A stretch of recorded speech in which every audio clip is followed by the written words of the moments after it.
नवी मुंबई महानगरपालिकेच्या वतीनं संविधान हत्या दिवस या कार्यक्रमाचं आयोजन। देशात आणीबाणी लागू झाली त्या घटनेला 50 वर्ष पूर्ण होत असताना केंद्र व राज्य शासनाच्या निर्देशानुसार देशभरात विविध ठिकाणी कार्यक्रमाचं आयोजन करण्यात येत आहे।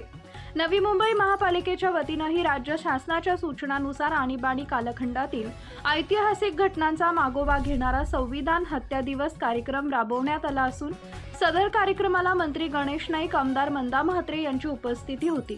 तसेच या ठिकाणी आयोजित प्रदर्शनाचं उद्घाटन करण्यात आले।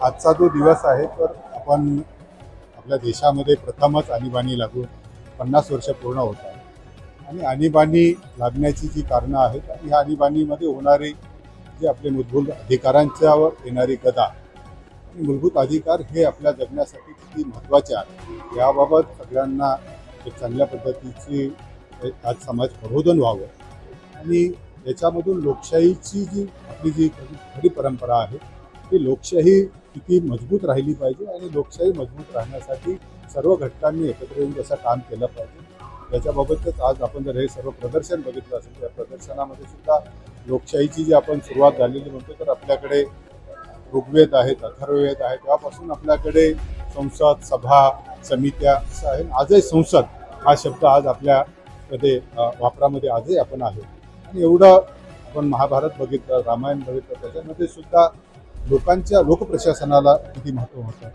आणि सर्वात जवळचं जर आपण बघायला गेलो तर छत्रपती शिवाजी महाराजांचं ज्यावेळेस आपण राज्य म्हणतो आणि लोकप्रशासनाची किती महत्त्व आहे, लोकांच्या अधिकाराचं किती महत्त्व आहे हे सगळं त्याच्यामधून अधोरेखित होतं आणि आज आपण भारतीय जी संविधान आहे, आपली जी घटना आहे, आज आपण 75व्या वर्षामध्ये आज आहोत।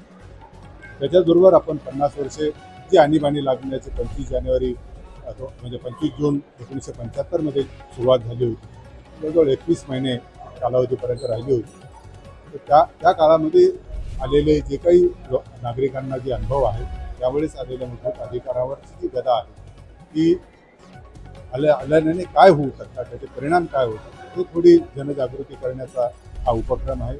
माननीय पंतप्रधान महोदय, माननीय मुख्यमंत्री महोदय, माननीय उपमुख्यमंत्री महोदय यांनी सर्वांना या आवाहन केलं की या कार्यक्रमामध्ये सहभागी व्हावं। आजही आपण विद्यार्थ्यांची रॅली काढली आणि त्याच्यामध्ये वेगवेगळे जे बोर्ड्स आहेत, प्लकार्ड्स आहेत ते केंद्र सरकारने पाठवलेली होती।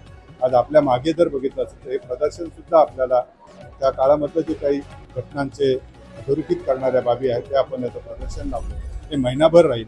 तर नागरिकांनी या प्रदर्शनाला अवश्य भेट द्यावी आणि आपल्या घटनेबाबत, आपल्या मूलभूत अधिकारांबाबत आणि जागरूक राहावं, त्याचबरोबर आपल्या कर्तव्याबाबत सुद्धा आपण जागरूक राहायला पाहिजे, एवढंच या निमित्ताने मी आवाहन करतो। धन्यवाद।